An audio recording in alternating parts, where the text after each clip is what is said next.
नाज़रीन अस्सलाम वालेकुम। 92 न्यूज़ के प्रोग्राम हार्ट टॉक के साथ मुईद पीरज़ादा आपकी खिदमत में हाजिर है। इससे पहले की बात तो हम करेंगे पाकिस्तान की सियासत की और फाइनेंस बिल हुकूमत के लिए किस किस्म की सियासी पेचीदगियाँ पैदा कर रहा है, क्या मजबूरियाँ हैं हुकूमत की। लेकिन इससे पहले मुझे कुछ गैर सियासी बात करनी है। ये प्रोग्राम मुझे ऑफ साइट ऑफ लोकेशन इसलिए करना पड़ रहा है कि गुज़श्ता चंद दिनों से मैं कोविड का एक बार फिर शिकार हुआ हूँ। बहुत शदीद मैं बीमार हुआ, हालांकि मुझे इससे पहले कोविड सितंबर अक्टूबर 2020 में हो चुका था। मैं प्रॉपरली वैक्सीनेटेड हूँ, अपनी एंटीबॉडीज़ में चेक करवाता रहा हूँ और मेरी एंटीबॉडीज़ भी हाई थी। लेकिन इससे ये पता चलता है कि कोई हमें परफेक्ट इम्यूनिटी नहीं मिली और मेरे बाद मेरी बीवी, मेरे बच्चे सभी बीमार हैं और सभी बड़े सीरियसली बीमार हुए हैं। जो मुझे पहली दफ़ा कोविड अटैक हुआ था सितंबर अक्टूबर 2020 में, उसने मेरे लंग्स और रेस्पिरेटरी पैसेजेस पे अटैक नहीं किया था। मुझे सरदर्द थी, बुखार था, कमज़ोरी थी, नींद आती थी। लेकिन इस दफ़ा उसने मेरे लंग्स को पकड़ा और अब मुझे बहुत हैवी स्टीरॉयड लेने पड़ रहे हैं, वरना इतनी शदीद कफिंग थी और ब्रीदिंग डिफ़िकल्टी थी कि मेरे लिए बात करना जो है वो मुमकिन नहीं था। तो मैं कहना ये चाह रहा हूँ एज ए नेशनल मैसेज, चूँकि मैं पब्लिक फिगर हूँ, मैंने देखा कि गुज़श्ता चंद हफ्तों में पाकिस्तान में ये आम तासुर था कि अब कोरोना ख़त्म हो चुका है और शादी में, वलीमे में, हर तकरीब में लोगों ने मुझसे बगलगीर होने की कोशिश की। हालांकि मैंने बहुत कोशिश की कि हाथ छाती पर लगा के कहा जाए या दूर से बात की जाए, लेकिन लोग ज़बरदस्ती हाथ मिलाते हैं और अगर आप उनसे हाथ ना मिलाएं तो लोग समझते हैं कि आप बदतमीज़ी कर रहे हैं, एरोगेंस का मुजाहरा कर रहे हैं, अपने आप को शायद कुछ समझते हैं। लेकिन साइंसी हकीकत यह है कि ये नई वेव जो है दुनिया के हर बड़े शहर में रोज़ाना हज़ारों से लाख तक के लोग जो हैं वो इसमें डायग्नोज हो रहे हैं। तमाम दुनिया की हुकूमतों के लिए इस वक्त एक बहुत बड़ा क्राइसिस है। तो मेरी एग्जांपल आपके सामने है। मैं लाइफ एंड डेथ के दरमियान स्ट्रगल करके निकला हूँ, इसी वजह से प्रोग्राम भी नहीं कर सका। तो आपको एहतियात करनी है और हाथ आपको नहीं मिलाना है, बगलगीर आपको नहीं होना है, 6 फुट का आपको फासला रखना है। अपने आप को और दूसरों को महफूज रखने के लिए आपको मास्क पहने बहुत ज़रूरी है। अब चलते हैं हम इस इशू पे जो इस वक्त पाकिस्तान की सियासत का बहुत बड़ा इशू है, और वो है कि हुकूमत पाकिस्तान को, इमरान खान की हुकूमत को एक बार फिर एक मिनी बजट और फाइनेंस बिल लाना पड़ रहा है। IMF को के बोर्ड मीटिंग से पहले अपनी रिक्वायरमेंट्स पूरी करने के लिए और उसे असम्बली से पास करवाना है। बड़ी सख्त इसकी शराइत हैं। मेरे साथ हैं फाइनेंस मिनिस्ट्री के स्पोक्समैन जनाब मुजम्मल असलम मेरे साथ हैं। इसी तरह प्रोमिनेंट इकोनॉमिस्ट जनाब डॉक्टर जुबैर खान साहब, एक्स कॉमर्स मिनिस्टर भी मेरे साथ हैं, और जुबैर तोफैल साहब पाकिस्तान के प्रोमिनेंट बिजनेसमैन हैं, कराची के one of the leading businessman, वो भी मेरे साथ हैं। Very warm welcome to all my guest. मैं शुक्रगुजार हूँ कि मेरे साथ हैं इस वक्त। अगर मैं मुजम्मल असलम साहब से बात का आगाज़ कर सकूँ। मुजम्मल असलम साहब, ये बात तो बड़ी वाज़ेह है कि आपकी हुकूमत का नया फाइनेंस बिल बहुत ही गैर मकबूल है। आवाम की चीखें तो निकली हुई हैं, ऑपोजिशन कह रही है इसे पास नहीं होने देंगे। क्या मजबूरी है कि आपको इतना अनपॉपुलर फाइनेंशियल मेजर लाना पड़ रहा है? शुक्रिया डॉक्टर मुईद। सबसे पहले तो I wish you and your family जो है स्पीडी रिकवरी, और आपका जो पैगाम था वो दैट इज़ वेरी इंपॉर्टेंट और मैं उसको इंडोर्स करूंगा, क्योंकि यही सिचुएशन हमारे साथ भी होती है। तो सबके लिए यही पैगाम है कि अगर हम कुछ अर्सा इसको अवॉइड कर लें, एक दूसरे के क्लोज आना, सोशल डिस्टेंसिंग को परमानेंट कर लें, तो ये सबके लिए बेहतर होगा।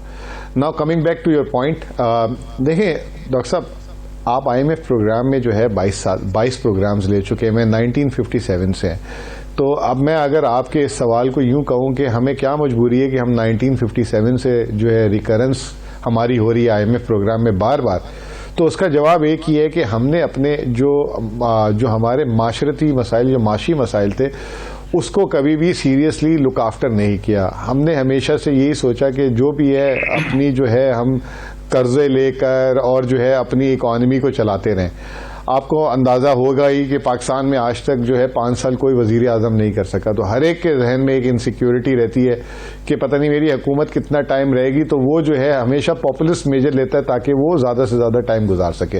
वो पॉपुलिस्ट मेजर जो है पाकिस्तान की जो है, जिसे कहते हैं ना कि घुटनों में बैठ गए आके, और बड़े बड़े जिसे कहते हैं कि पाकिस्तान के माशी जिसे कहते हैं कि एक्सपर्ट्स भी जो है जो अलग अलग हुकूमतों के साथ एसोसिएट रहे, वो सिर्फ जो है टीवी तक और इधर आके जो है बात करते रहे। कभी भी किसी ने किसी गवर्नमेंट को ये नहीं कहा कि आप कड़वी गोली खुद भी निकलें और आवाम को भी निकलवाएं। अभी इसी सिलसिले की कड़ी थी IMF प्रोग्राम जो हमारे पास है इस वक्त।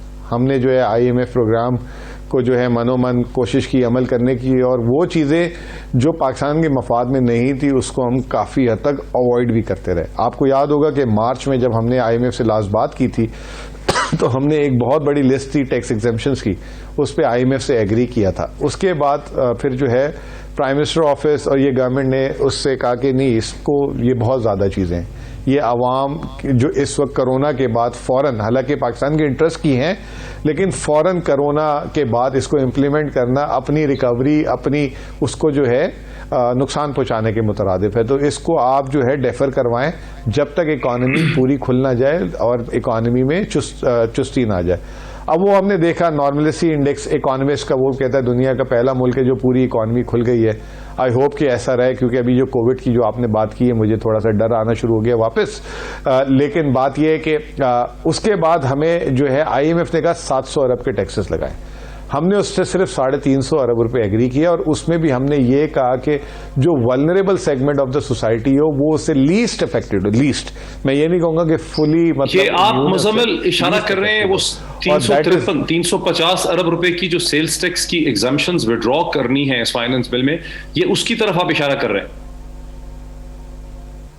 जी जी एग्जैक्टली। अच्छा, उससे पहले जब हम IMF से नेगोशिएट कर रहे थे और मीडिया में अलग अलग आती थी बातें, ये लग रहा है, वो लग रहा है, फलां चीज लग रही है, जब ये आया, जब इसकी कली खुली, तो जैसे आपने कहा कि ऑपोजिशन और जो हमें ऑपोजिशन मिल रही थी, उस बिल के आने के बाद आप देखें कि वो टेपर ऑफ हो गई, ठंडी होना शुरू हो गई। अब लोगों को समझ आ गया कि एग्जैक्टली कि ये बिल में ऑब्जेक्टिव क्या था। इस बिल में ऑब्जेक्टिव ये नहीं था कि हमें 300-350 अरब रुपए इजाफी टैक्स चाहिए, इसको हमने टैक्सेशन सिस्टम को सीधा करना था, जहां मिसयूज हो रहा है, जो डॉक्यूमेंटेशन से बाहर हैं लोग, इसको रिफॉर्म करना था। और FBR ने बाकायदा तौर पर से बोला कि this is a reform budget rather than a mini budget. तो अब जो है इसमें जर्नल व्यूज जो है यही है कि that is not going to affect जो आम आदमी है उसकी जिंदगी। अब आम आदमी की डेफिनेशन है, अब आम आदमी में जो है 5 लाख कमाने वाला नहीं है या आईफोन यूज करने वाला नहीं है, इंपोर्टेड बाइसिकल वाला नहीं है, वो एक दूसरा है। तो ये एक कंजम्पशन टैक्स है जो ऊपर के टीयर को लगेगा और नीचे जो है सूबों को मुंतकिल होगा पैसा और आम आदमी को मुंतकिल होगा रिलीफ की शक्ल में। अच्छा, मेरे साथ रुकिए। एक तो मेरी रिक्वेस्ट अपने सारे पार्टिसिपेंट से कि हम कोशिश हमारी इसी प्रोग्राम में होती है कि किसी का जाती तौर पर झगड़ा ना हो, पर्सनल कमेंट्स ना हो, तो हम इश्यूज को ताकि बेहतर समझ सकें। मैं क्विकली, अगर डॉक्टर जुबैर खान जो एक्स कॉमर्स मिनिस्टर हैं पाकिस्तान के, डॉक्टर जुबैर, आप समझते हैं कि जो IMF पुश कर रही है हुकूमत को इजाफी टैक्सेस पे, इससे कोई इस मौके पे मुमकिन था कि कोई नेगोशिएशन इससे बेहतर हो सकती है और ये इजाफी टैक्सेस ना लगाने पड़ते? देखिए, यहाँ पर ये वाज़ेह नहीं है कि उन्होंने इजाफी टैक्सेस मांगे हैं। जो चीज़ पाकिस्तान की मईशत को डुबो रही है वो ये है कि पाकिस्तान की जो बजट डेफिसिट है, खसारा है, वो बेतहाशा बड़ा भी है और बढ़ता जा रहा है और सिलसिलेवार चल रहा है कई सालों से। उसकी वजह से पाकिस्तान मकरूज़ भी हो चुका है, उसकी वजह से पाकिस्तान की इन्फ्लेशन भी हो रही है, जितनी भी इन्फ्लेशन हो रही है उसका कसूरवार ये बजट है, और उसकी वजह से इंटरेस्ट रेट्स भी जो है वो हमारा बजट का जो रेवेन्यू का बेशतर हिस्सा जो है वो इंटरेस्ट पेमेंट्स में ज़ाया हो रहा है। अब यहाँ पर पाकिस्तान की मईशत की अगर बुनियादी जो कमज़ोरी है बजट डेफिसिट, उसको दूर करना है। मैं तो उसके बारे में कब से लिख रहा हूँ और हर हुकूमत पर ये दबाव डालने की कोशिश की है कि आप बजट डेफिसिट को कम करें। और ये जो जिस कड़वी गोली की बात कर रहे हैं वो ये है कि आप साइज ऑफ द गवर्नमेंट को कम करें, और ये जो पॉपुलिस्ट तरीके हैं कि हर एक को आप, जनाब सुनिए मेरी पूरी बात, तो जो जितने भी पॉपुलिस्ट तरीके हैं कि हर एक को आप जनाब सब्सिडीज और रियायतें दे रहे हैं, ये ख़त्म करें और मईशत को चलाएं। अभी ये जो बजट डेफिसिट को कम करने का जो 350 बिलियन का जो एक डिमांड है, ये मेरे ख्याल में तो एक अव्वल तो ज़्यादा है भी नहीं, इससे ज़्यादा हमें बजट डेफिसिट कम करना है। लेकिन जिस तरीके से हमारी हुकूमत कम कर रही है, ये इसके मैं बिल्कुल इसके खिलाफ हूँ। हमें करना चाहिए था अखराजात में कमी, अखराजात में हमें कमी करनी चाहिए। हमने बड़े साल बताए, डॉक्टर साहब कुछ मिसालें दे दें जब हम कहते हैं कि हुकूमत के साइज को कम करना है, हुकूमत को खसारा बजट का 2-3 ऐसी आसान जुबान में आवाम समझ सके। मैं बता जी बिल्कुल, देखिए अव्वल तो इंटरेस्ट रेट जो है ना, सूद की जो शरह है जब बढ़ती है, इसका सबसे ज़्यादा बोझ जो है बजट के ऊपर आता है, इसलिए कि पाकिस्तान की हुकूमत जो है सबसे बड़े मकरूज है। अब वो अभी इन्होंने हाल ही में स्टेट बैंक ने 2% और बढ़ा दिया बिला वजह। अब उसका असर क्या होगा? 300-350 अरब रुपए का और बोझ आ गया बजट के ऊपर। उसी के बदले में ये लोग हमसे जनाब अभी और टैक्स लगा रहे हैं। नाम क्या है? Rationalisation of the sales tax regime. ये रैशनलाइजेशन नहीं है। ये यहाँ पर ये लोग क्या कर रहे हैं कि जिन सेक्टर्स को छूट मिली हुई थी वो सिर्फ इसीलिए ताकि मईशत आगे बढ़े।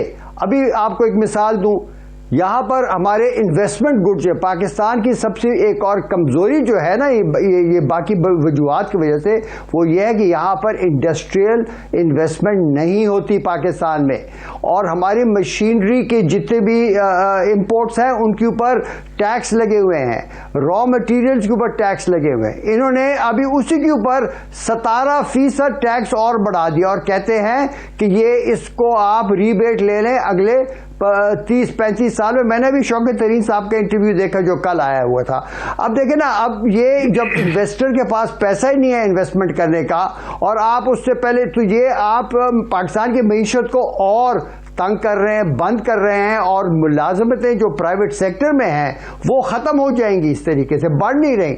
हमारी इन्वेस्टमेंट रेट जो है हमारे इस खित्ते में, पूरे दुनिया में बहुत लो है, और इंडस्ट्रियल इन्वेस्टमेंट तो बनाए इससे पहले कि मैं अभी जी इससे पहले कि मैं जुबैर तुफैल साहब के पास जाऊं, मैं एक चीज आपसे समझना चाहता हूं। गवर्नर स्टेट बैंक जो है जी गवर्नर स्टेट बैंक की हमेशा एक्सपेक्टेशन ये होती है कि इन्फ्लेशन को कंट्रोल करने के लिए इंटरेस्ट रेट्स को ऊपर बढ़ाना पड़ा, लेकिन जो बिजनेसमैन है, जैसे जुबैर तुफैल साहब सुन रहे हैं, कई दफा गौहर एजाज साहब हमारे साथ होते हैं, एप्टोमा के लोग हैं, वो कहते हैं कि प्राइवेट बिजनेसेस ने पाकिस्तान में 15-20% से ज्यादा कर्जा उठाया ही नहीं हुआ बैंकों का, और ज्यादातर बैंकों का कर्जा तो है हुकूमत ने उठाया हुआ। जैसे आप निशानदेही कर रहे हैं कि हर दफा जब governor State bank tax rate को बढ़ाते हैं तो हुकूमत के बजट डेफिसिट में इजाफा हो जाता है। तो फिर लॉजिक है क्या स्टेट बैंक की और गवर्नर स्टेट बैंक की? क्या लॉजिक है? ये वही मैं कह रहा हूं, देखिए ना, बिल्कुल बिल्कुल जनाब, देखिए मुईद, आपने ये बात मैं आप ही के प्रोग्रामों पर 10 दफ़ा इसकी वजाहत कर चुका हूँ, एक दफ़ा फिर से मैं समझाऊं। इंटरेस्ट रेट मगरबी ममालिक में इसलिए इस्तेमाल की जाती है कि कंज्यूमर्स जो हैं, जो लोग अपने खर्चे करते हैं, वहाँ पर कोई चीज़ पैसों पर नहीं ली जाती। हर एक चीज़ क्रेडिट कार्ड और मुख्तलिफ किस्म के क्रेडिट स्कीम पर ली जाती है। तो अगर आपने उनके अखराजात कम करने हैं तो आप क्या करते हैं कि इंटरेस्ट रेट बढ़ाते हैं ताकि वो अपने खर्चे कम करें। और खर्चे क्यों कम करें? इसलिए कि जब खर्चे कम होंगे तो इन्फ्लेशन भी कम होगी और करंट अकाउंट का डेफिसिट भी कम होगा। पाकिस्तान में जो कंज्यूमर क्रेडिट है वो पूरे टोटल क्रेडिट का 2% है, और ये जो आप बता रहे हैं बाकी 22-23% जो है ये बिजनेसेस, प्राइवेट बिजनेसेस को जा रहा है, लेकिन वर्किंग कैपिटल है। जब आपने इसकी शरह बढ़ा दी तो उनके कॉस्ट ऑफ डूइंग बिजनेस बढ़ गया, वो और बेचारे दब जाते हैं, उनकी और कंपेटिटिवनेस खत्म हो जाती है। और इसका जो तीसरा असर होता है वो हमारे बजट के ऊपर होता है। वो पैसे जाते हैं, हम टैक्स भरते हैं और वो टैक्स सारा चले जाता है सूद की शक्ल में। कहाँ जाता है?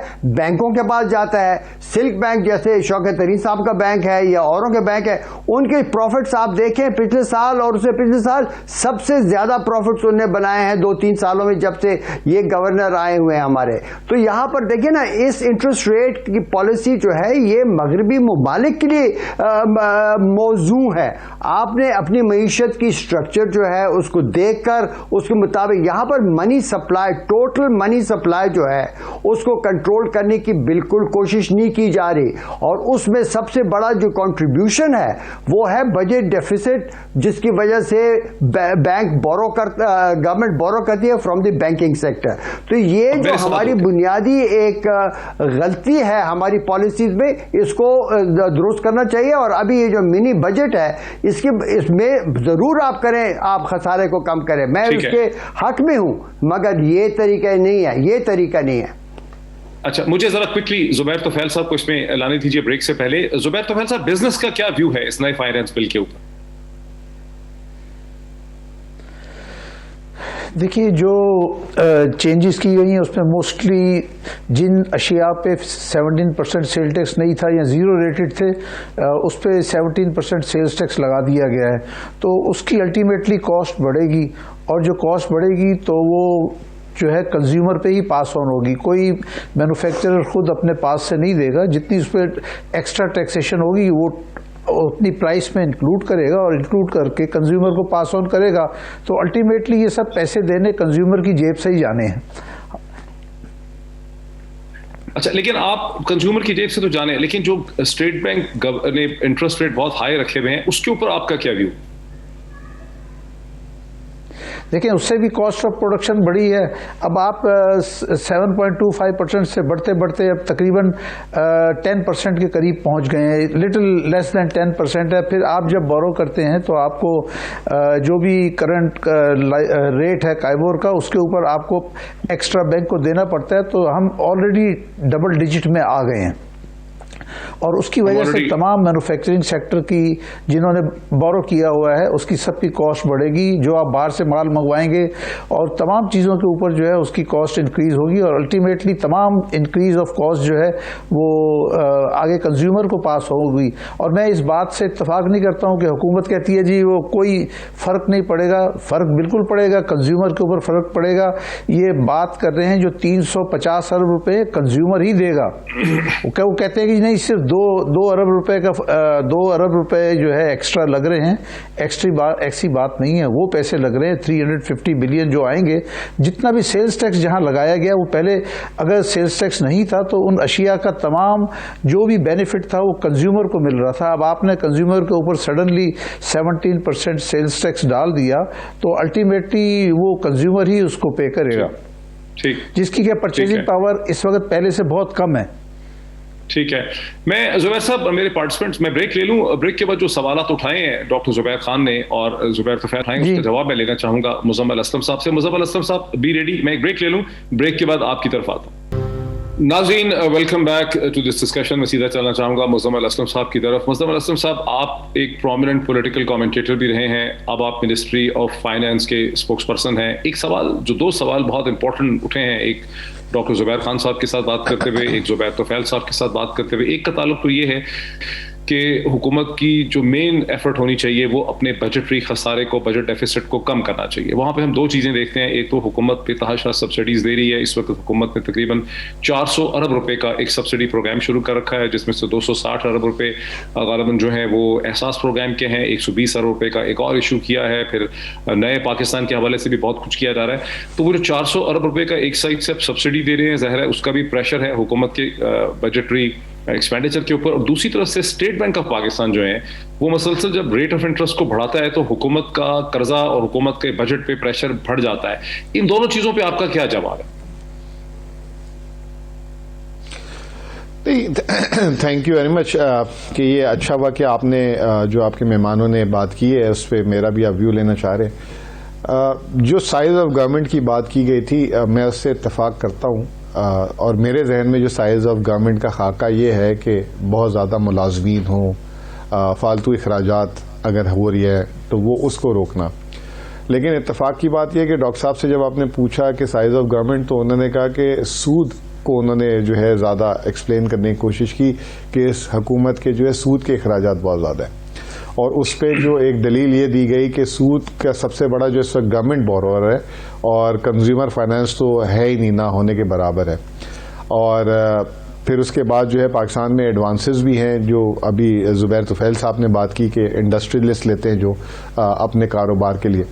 तो पहले तो मैं एक बात ये बता दूं कि ये एक साइड है एक्सपेंडिचर साइड, ठीक है ना। दूसरी साइड है, ये फैक्ट तो हम हर एक से सुनते हैं ना कि बैंक्स के मैक्सिमम बोरोवर्स तो गवर्नमेंट ऑफ पाकिस्तान है। 80% कर्जा बैंकों का हुकूमत पाकिस्तान ने उठाया। बैंक्स वाले they sit on the butts, काम नहीं करते बैंक वाले, हुकूमत को ही कर्जा देते हैं।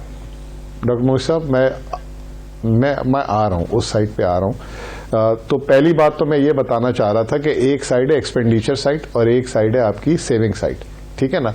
अगर आपके शरह सूद महंगाई से कम होगा तो जो लोग हैं ना, जो कर्जा नहीं भी लेते, वो अपनी ताकत से ज्यादा खर्च करते हैं या अपनी वो सेविंग्स को खर्च कर देते हैं। उनके जहन में ये होता है कि महंगाई ज़्यादा है तो सेविंग का इंसेंटिव नहीं है। ये बेसिक प्रिंसिपल है इकोनॉमिक्स का, और वो फिर जो है मुल्क में सेविंग रेट लो हो जाता है और वो मुल्क जो है कंजम्पशन की तरफ चले जाता है।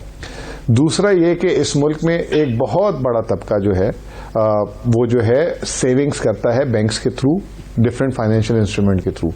अगर शरह सूद नीचे होती है तो उनको जो है फिर सेविंग्स जो है अच्छी नहीं मिलती, फिर वो पैसा स्पेकुलेटिव एक्टिविटीज में चले जाता है, जैसे मैंने कहा कंज्यूम करते हैं। तो ये एक इसकी दूसरी साइड ऑफ द स्टोरी भी है। तीसरी बात ये कि शरह सूद की बात हो रही थी, देखें 13.25% था कोरोना से पहले, एक एक्सेप्शनल मेजर लिया गया और एक एक्सेप्शनल मेजर लेने के बाद 7% साल, सवा साल, 1.5 साल रखा गया ताकि जो इकोनॉमी जो कोरोना की वजह से बंद हो रही थी वो खोली जाए। अगर बिजनेसमैनों ने उसको परमानेंट समझ के वो जो है वहां से लोन लिया था तो फिर वो थोड़ी सी उनकी मिस्टेक है, ठीक है ना, मैं ये समझता हूं। और दूसरी बात ये कि इस दौर में इतना लंबा लोन जितना सनतकारों को दिया गया टर्फ की शक्ल में, पेरोल की शक्ल में, अलग अलग इंडस्ट्रीज की शक्ल में, एक्सपोर्ट रीफाइनेंस की शक्ल में, शायद पाकिस्तान की तारीख में नहीं दिया गया। और उसकी वजह से पिछले साल जो स्टॉक एक्सचेंज की, जो सिर्फ 100 कंपनियों की बात कर रहा हूं, 930 अरब रुपए उन्होंने कमाया 2018 में, 550 अरब रुपए था। और उन्हीं कंपनियों ने 500 अरब का अपने खातेदारों को, जो उनके शेयर होल्डर्स हैं, उनको प्रॉफिट दिया। तो बिजनेस तो ग्रो कर रहा है और बिजनेस जब तक ग्रो करता रहेगा जब तक there will be a profitability. अगर ये कहें कि जी पूरी कॉम की कॉस्ट पे जो है बिजनेस को आप सब्सिडाइज लोन देते रहें तो आखिर में तो बिजनेस को अपनी कंपेटिटिवनेस लानी है। तीसरी चीज जो सबसे अहम चीज ये है कि 1% और 1.5% जो कारोबारों ने कर्जा लिया हुआ है, अगर उनकी कॉस्ट बढ़ रही है तो उनके ग्रॉस मार्जिन कहाँ हैं, उनकी अपनी कंपेटिटिवनेस कहाँ है। तो मैं इस चीज से डिसएग्री करता हूं कि ये कहा जा रहा है कि पाकिस्तान में सिर्फ लोन हुकूमत लेती है और हुकूमत जो है उससे हुकूमत की कॉस्ट बढ़ती है। ठीक है, कॉस्ट बढ़ती है। और आखिरी बात मैं एक करूंगा खसारे की। खसारा जो है 2020 में 8.1% था, वो कम होकर पिछले साल 7.1% हो गया।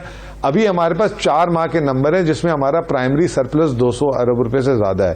तो हुकूमत की आमदनी और खर्चे में एक तवाजुन हम देखते जा रहे हैं हर आने वाले दिन में। अच्छा, एक मुझे थोड़ी सी सवाल की, मुझे ऐसा लगता है कि वो जो सवाल है कि बैंकों से, पाकिस्तान के बैंकों से ज्यादा कर्जा हुकूमत ने ही उठा रखा है, और जाहिर है जब रेट ऑफ इंटरेस्ट बढ़ता है तो हुकूमत को ज्यादा शरह देनी होती है सूद की, जिसकी वजह से हुकूमत के बजटरी खसारे बढ़ता है। और उसका क्या जवाब दिया आपने? वो नहीं मुझे समझ आया कि क्या डॉक्टर जुबैर सही की नहीं कह रहे हैं जो आप कह रहे हैं? नहीं, देखें बात यह है कि जो शरह सूद जब वाजे की जाती है तो वो महंगाई को देख के की जाती है। ये नहीं देखा जाता कि हुकूमत ने कर्जा लिया है तो हुकूमत को जो है कर्जा लेने की वजह से जो शरह सूद को बिल्कुल बिठा दें और पूरी इकोनॉमी को डिस्टर्ब कर दें, नंबर 1। नंबर 2, मैं आपको बताता हूं कि हुकूमत ने जो है जब कर्जा लेती है तो वो कमर्शियल बैंक से लेती है। कमर्शियल बैंक 40% जो है अपना टैक्स की शक्ल में हुकूमत को वो वापस भी करती है। 40%, कितना? 40%।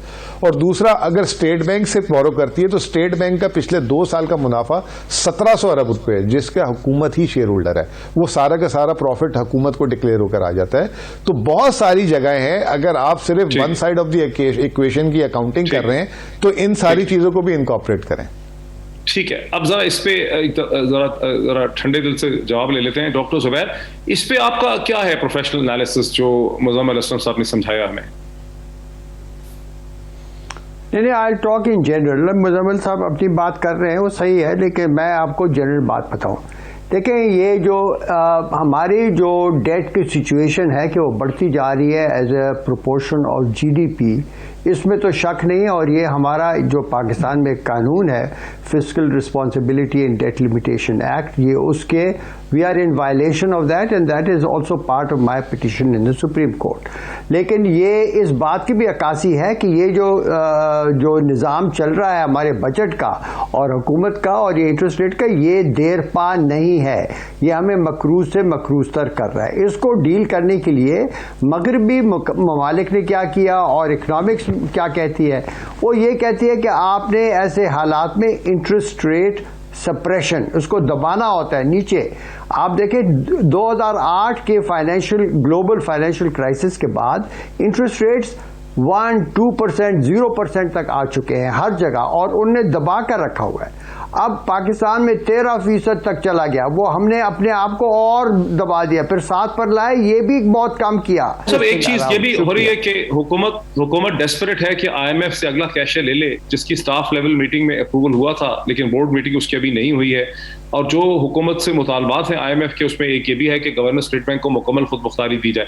तो अगर गवर्नर स्टेट बैंक मुकम्मल खुद मुख्तार होंगे, और प्रेजेंट गवर्नर स्टेट बैंक जो है वो तो एक IMF के जूनियर मुलाजिम भी रह चुके हैं, और ये भी पता नहीं है कि पाकिस्तान से जब भी छोड़ेंगे वो तो वो दोबारा IMF पे चले जाएंगे। तो आपको क्या समझ आ रही है कि ये स्टेप किस किस्म का स्टेप है गवर्नर स्टेट बैंक को? ये तो आपने बहुत अच्छी बात की। देखिए मैं इस पर जरा थोड़ी सी तफसीली जवाब दूं। देखिए बात सुने, स्टेट बैंक की ऑटोनॉमी जो है ना, वो ऑटोनॉमी देखी जाती है किस ढांचे में, ये हम देखते हैं। यहाँ पर मैक्रो इकोनॉमिक पॉलिसी मेकिंग में ये मॉनेटरी पॉलिसी और फिस्कल पॉलिसी जो है ये इंटरट्वाइंड है, ये आपस में जुड़ी हुई हैं। अक्सर एक का असर दूसरे के ऊपर, दूसरे का असर पहले के ऊपर।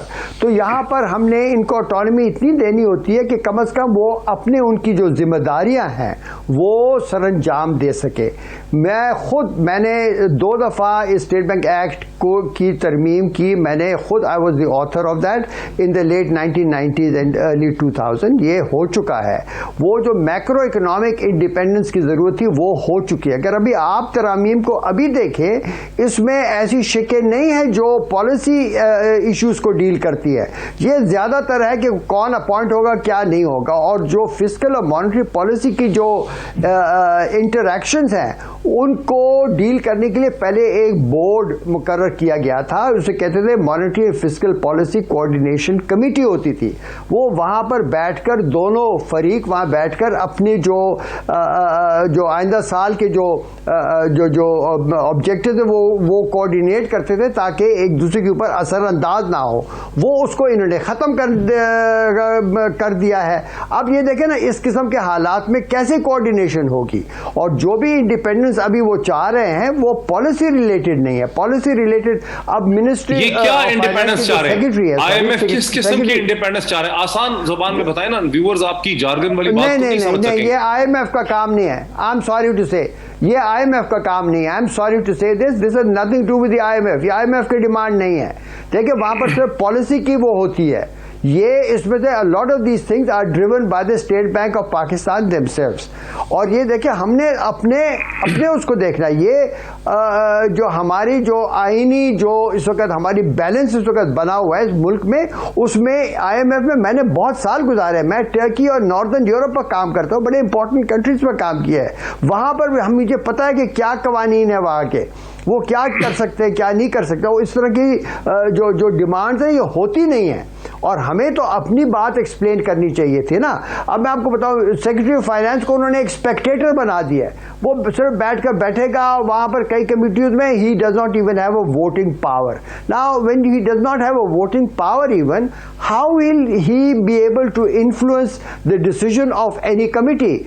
जिन कमिटीज की शौकत तरीन साहब ने कल बात भी की है कि वहां पर वो हमने अपॉइंट किए हैं, और अगर वो हमारी मर्जी पर नहीं चलेंगे गोली मार देंगे, इस तरह की बातें की हैं।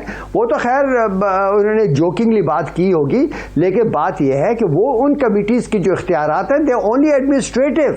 जो पॉलिसी रिलेटेड कमिटीज हैं उनमें मिनिस्ट्री ऑफ फाइनेंस को तो गायब कर दिया है, और जो कोऑर्डिनेशन कमेटी थी उसको भी गायब कर दिया है। अब ये ऐसे हालात में, और देखें आप एक सेकंड, जब आप इतनी ज्यादा और पावर्स दे रहे हैं एक इंस्टीट्यूशन को, वो अगर ऐसे हालात में होते कि उन्होंने इन्फ्लेशन को फतह कर लिया होता, एक्सचेंज रेट को स्टेबलाइज कर लिया होता, रिजर्व्स को बढ़ा दिया होता, कंपेटिटिवनेस के लिए उन्होंने अपने जो एक्सचेंज रेट की साइड से काम थे वो कर दिए होते, तो मैं कहता कि हाँ, हम शायद इस खुशी में बह जा रहे हैं और उनको ऐसे इख्तियारात दे रहे हैं जो नहीं देने चाहिए। लेकिन यहाँ पर तो हर हाल में the State Bank of Pakistan has failed. No one has intervened in their decisions। अभी तक जो मैं सुप्रीम कोर्ट से इंटरवेंशन मांग रहा हूं, एक सेकंड वन लास्ट पॉइंट, जो अभी तक मैं सुप्रीम कोर्ट से इंटरवेंशन मांग रहा हूं वो भी अभी तक नहीं हुई। उसके बावजूद things are out of control. This state bank act is not in the interest of Pakistan. जरा रुक जाइए मुजम्मल असलम साहब, आप मिनिस्ट्री ऑफ फाइनेंस के स्पोक्स पर्सन हैं, कमेंटेटर भी हैं। हमें अखबारात से यही लग रहा है कि IMF कह रही है कि गवर्नर स्टेट बैंक को ऑटोनॉमी दी जाए। अभी डॉक्टर जुबैर ये कह रहे हैं कि ऐसा मुमकिन नहीं है, और अगर ऐसा है भी तो हुकूमत को नेगोशिएशन करनी थी, और जिस किस्म की ऑटोनॉमी मांगी जा रही है वो तो इस मुल्क के वसीतर मफादात में है ही नहीं। इस पर क्या है मिनिस्ट्री फाइनेंस का पर्सपेक्टिव? देखें, पहले तो मैं एक और बात का भी जवाब दे दूं। सर, आप जो सवाल से आगे चले जाते हैं ना तो लोगों को समझ नहीं आता। गवर्नर स्टेट बैंक की ऑटोनॉमी क्या IMF मांग रहा है? नहीं, वही मैं इसी सवाल को आसान इसलिए कर दूंगा कि एक न्यूट्रल ओपिनियन अटैच कर दूं। मैं जरूर आपके सवाल का ही जवाब देना चाह रहा हूं ताकि वो बात समझ आ जाए सबको। तो अलाउ मी 130 फ्यू सेकंड्स सिर्फ। यूनुस दागा साहब एक्स फाइनेंस सेक्रेटरी थे जो इस हुकूमत के थे, वो अभी रिटायर हो गए। उन्होंने एक आर्टिकल दी न्यूज के लिए लिखा, और उन्होंने स्टेट बैंक की इंडिपेंडेंस को, जैसे डॉक्टर साहब ने बात की, उसको थोड़ा सा अपोज भी किया। लेकिन उन्होंने एक बड़ी इंटरेस्टिंग बात उसमें लिखी जो अभी डॉक्टर साहब ने भी जिक्र किया था, monetary and fiscal coordination board की जो है पॉलिसी का। उन्होंने लिखा था कि ये था, और जब वो फाइनेंस सेक्रेटरी थे वो बड़ा ही लीस्ट इफेक्टिव और नॉन फंक्शनल किस्म का बोर्ड था। स्टेट बैंक पहले से ही जो है डिसाइड करके बैठा होता था कि उन्होंने किस तरह पॉलिसी को लेके चलना है, सूद को बढ़ाना है, कम करना है। तो पहली बात तो ये कि वो जो एक डिपार्टमेंट था या वो जो कमेटी थी वो बड़ी इनइफेक्टिव थी। दूसरी बात ये कि मैं आपको सारों को, क्योंकि मैंने अब ये जो है स्टेट बैंक एक्ट जो आप इंडिपेंडेंस की बात कर रहे हैं उसको मैंने बड़ा गौर से देखा है, और मैं आप सारों को भी सजेस्ट करूंगा कि जो आप लोग अखबारात में पढ़ रहे थे उसको, इस बिल को जरूर पढ़ें और फिर वो उन अखबारात की न्यूज को कंपेयर करें। एक जिसे कहते हैं जमीन और आसमान का जिसे कहते हैं उसमें फर्क है, और उसमें कहीं बता तो दें कि मांग क्या रहे हैं। पहली बात तो ये क्या मांग रहा है, कौन मांग रहा है स्टेट बैंक के गवर्नर के अकाउंट? IMF मांग रहा है, आप अभी तक बताया नहीं आपने। सर देखें 1994 से लेकर अब तक 5 दफा स्टेट बैंक की जो है ना बिल पास हो चुके हैं असेंबली से ऑटोनॉमी के, और तकरीबन हर हुकूमत इंक्लूडिंग आर्मी सेटअप ने भी किए हैं, और ये IMF के प्रोग्राम में हर हुकूमत गई है और हर हुकूमत ने IMF से एग्री किया है, लेकिन किसी ने काम पूरा नहीं किया। मिसाल के तौर पर मैं आपको चीज छोटी सी बताता हूं, 74 साल की तारीख में आज तक स्टेट बैंक के एक्ट में स्टेट बैंक की डेफिनेशन ही नहीं लिखी गई, अपडेट नहीं की गई कि स्टेट बैंक का कारोबार क्या है, स्टेट बैंक काम कैसे करेगा। आज तक यही नहीं लिखा गया कि स्टेट बैंक गवर्नर की तालीम क्या कह रहा है कि स्टेट बैंक के गवर्नर को मुकम्मल ऑटोनॉमी दें। ये तो बता दें हमें यस और नो में IMF क्या रहा है? Autonomy in terms of monetary and exchange policy State Bank autonomous होगा। ऐसा नहीं है कि वो जो है जो उनका दिल चाहे, और पूरे जो बोर्ड ऑफ डायरेक्टर्स जो स्टेट बैंक गवर्नर को कंट्रोल करेंगे वो हुकूमत पाकिस्तान नॉमिनेट करेगी। ऐसा नहीं है कि गवर्नर स्टेट बैंक सैक नहीं हो सकेगा, गवर्नर स्टेट बैंक सैक कर सकते हैं प्राइम मिनिस्टर। ऐसा नहीं है कि गवर्नर स्टेट बैंक जो है अपनी मतलब मर्जी का अगले गवर्नर को अपॉइंट करके जाएंगे, प्राइम मिनिस्टर ही उसको अपॉइंट करेगा। और ऐसा भी ये सारी चीजें जो आ रही थी बीच में अखबार में कि कोर्ट के अलावा गवर्नर को कोई नहीं निकाल सकेगा, it has not been the case. फिर ये आ रहा था कि डिप्टी गवर्नर को जो है स्टेट बैंक के गवर्नर जो रेकमेंड करेंगे नाम वो प्राइम मिनिस्टर को करने होंगे। अब दिस हैज चेंज, अब वो और फाइनेंस मिनिस्टर मिलकर 3 नाम देंगे और वो 3 नाम प्राइम मिनिस्टर की होगी फाइनल अथॉरिटी कि उसको रखना है कि नहीं रखना। तो बहुत सारी चीजें जो है इसमें क्लैरिटी आ गई ब्लैक एंड व्हाइट में। मैं मशवरा दूंगा कि वो अखबारात वाकई में जो है ऐसा एक एनवायरनमेंट क्रिएट करती है। अब जरूर पढ़े नया बिल जो आ रहा है, फिर उसके बाद इसमें मजीद बात। जुबैर तुफैल साहब की तरफ जाना चाह रहा हूं, मुझे कह रहा है मैं ब्रेक ले लूं। जुबैर तुफैल साहब मेरे साथ हैं। जुबैर तुफैल साहब, मैं आपसे व्यू लेना चाहूंगा, आपको इस सेगमेंट में नहीं ले सके, लेकिन अगले सेगमेंट के शुरू में मैं आपसे बिजनेस का व्यू लेना चाहूंगा कि पाकिस्तान का बिग बिजनेस मैन्युफैक्चरिंग जो है उसका इस पूरी डिस्कशन पे जो पॉइंट्स हमारे सामने रखे गए हैं मुजम्मल साहब की तरफ से और डॉक्टर जुबैर, उस पर आपका क्या व्यू है आफ्टर द ब्रेक। नाज़रीन, वेलकम बैक। सीधा चलना चाहूंगा जुबैर तुफैल साहब की तरफ। जुबैर तुफैल साहब, आप इस मुल्क के एक अहम बिजनेसमैन हैं। 50 बरस से आप इस मुल्क में बिजनेस कर रहे हैं, माशाल्लाह 70 बरस से ज्यादा शायद आपकी उम्र होगी। आप हमें बता सकते हैं कि ये जो डिस्कशन में पॉइंट्स हमारे सामने डॉक्टर जुबैर खान साहब ने रखे हैं और मुजम्मल असलम साहब ने जो एक्सप्लेनेशन दी है, और गवर्नर स्टेट बैंक की ऑटोनॉमी की जो बात हो रही है, इस पे आपका और आपके बिजनेस कोलीग्स का रद्द अमल और रिएक्शन क्या है?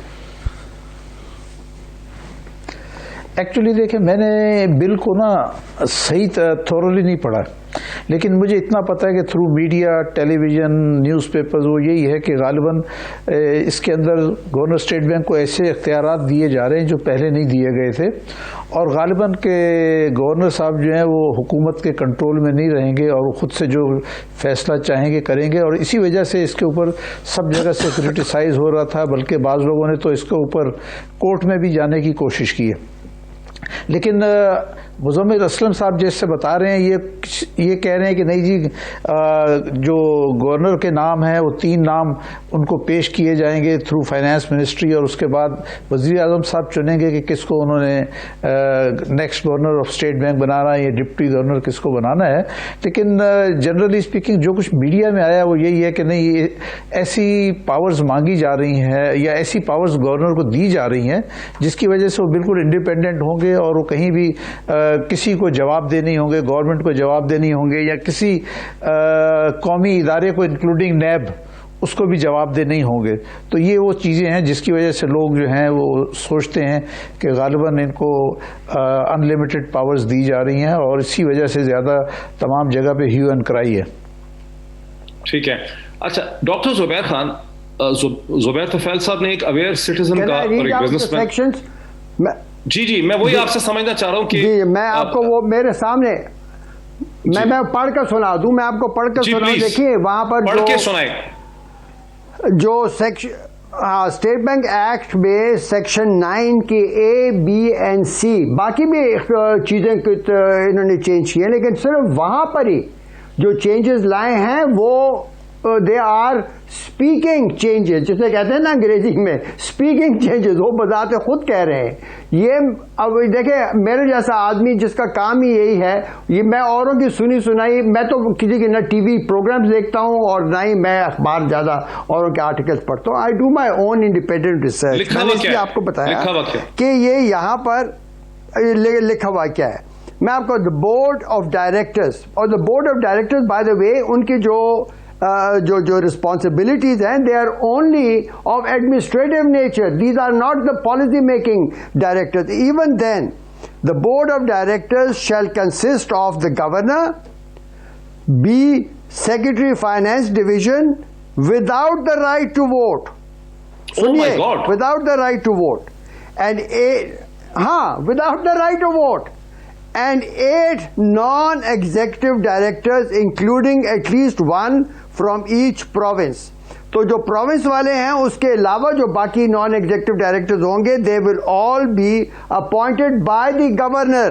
अच्छा, the deputy governor shall have the right to attend the board meeting without the right to vote. वो तो जब उसको बुलाएंगे तो उसको वो deputy governor होगा, लेकिन secretary finance को तो ना वोटिंग का पावर ही नहीं दिया। अब ये बताइए कि ये तो मतलब कि ऑलमोस्ट लाफेबल। सिर्फ इसी शर्त पर मैं कहूंगा कि इनकी जो मैनाफाइडी है वो सामने आती है। अच्छा, एक सेकंड मैं बात क्लियर कर दूं।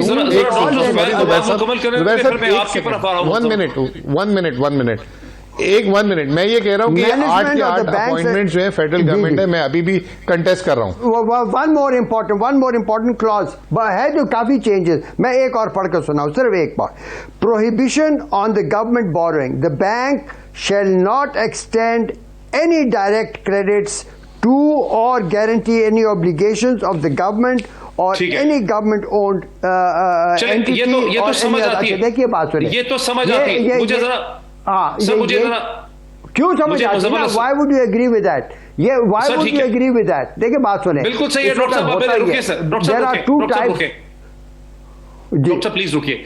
मुजम्मिल असद साहब, इसमें यहां पर थोड़ी सी प्रॉब्लम एक और ये भी पैदा हो जाती है कि जो मौजूदा गवर्नर स्टेट बैंक हैं वो IMF के मुलाजिम थे, एक जूनियर लेवल के ऊपर एक कंट्री हेड थे, उनको वहां से लाया गया है।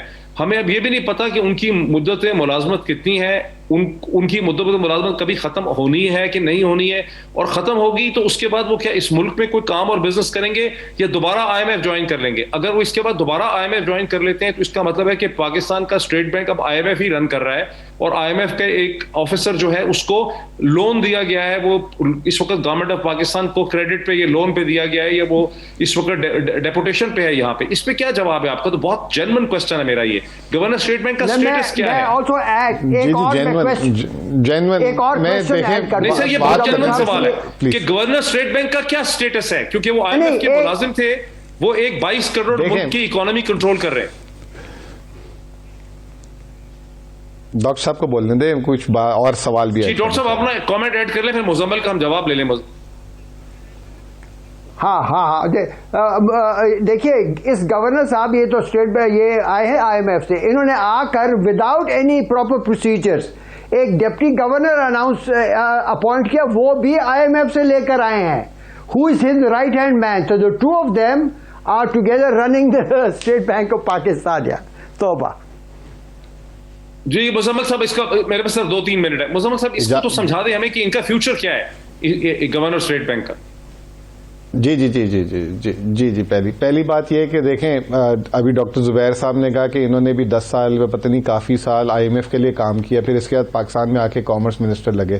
सर तो ये बात छोड़ने के बाद उसके बाद नहीं सर, नहीं ये सर मुजम्मल, ये मिसलीडिंग बात हो जाएगी। उन्होंने IMF छोड़ दिया, उसके बाद यहाँ नहीं, मैं आगे आ रहा हूँ सर, आगे आ रहा हूँ उनका। मैं ये पूछ रहा हूँ कि गवर्नर स्टेट बैंक है, IMF गवर्नर स्टेट बैंक क्या है? क्या ये दोबारा IMF में चले जाएंगे यहाँ से? सर मेरा सवाल बड़ा क्लियर है, अगर गवर्नर दोबारा वापस IMF पे चले जाएंगे हमें क्लियर, बहुत अजीब सूरत हाल है। Sir he is not in IMF payroll eight the moment, ठीक है, वो IMF छोड़ चुके हैं, ठीक है, नंबर 1। नंबर 2, अब आप आ जाएंगे बोर्ड ऑफ डायरेक्टर्स में, अभी भी कंटेक्स्ट कर रहा हूं कि गवर्नर स्टेट बैंक का कोई रोल नहीं है उसकी अपॉइंटमेंट में। नंबर 3, जो आपने बात की कि करंट गवर्नर स्टेट बैंक का क्या स्टेटस है, उनकी अपॉइंटमेंट है 3 साल की। जो नया एक्ट है उसमें बात आ रही है 5 साल की। तो ये अप्लाई जो नया गवर्नर आएगा या इनको एक्सटेंशन मिली तो उस पर होगा, अभी फिलहाल वो 3 साल के लिए अपॉइंटमेंट है उनकी, ठीक है ना। और ये अभी at the moment he is not the employ of IMF, he is not on the IMF payroll.